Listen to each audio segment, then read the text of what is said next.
పాకిస్తాన్ సరిహద్దులకి అగ్ని 2 మోహరించడం అన్నది ఎందుకనేదే ఇప్పుడు ఒక పెద్ద చర్చ.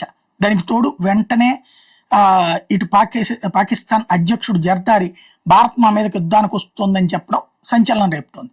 ఇంకోవైపున రాజౌరి సెక్టార్లో ఉగ్రవాదులు లోపలికి చొరబడడానికి ప్రయత్నిస్తే కాల్చి చంపాం మనం, కాల్పుల్లో కొంతమంది వెనక్కి పరుగులు పెట్టారు. ఇంకోవైపున ఇరాన్ మీద అమెరికా దాడి చేసేటప్పుడు పాకిస్తాన్ గగనతలం వాడుకుందని ఇరాన్ ఆగ్రహం వ్యక్తం చేసినటువంటి సందర్భం.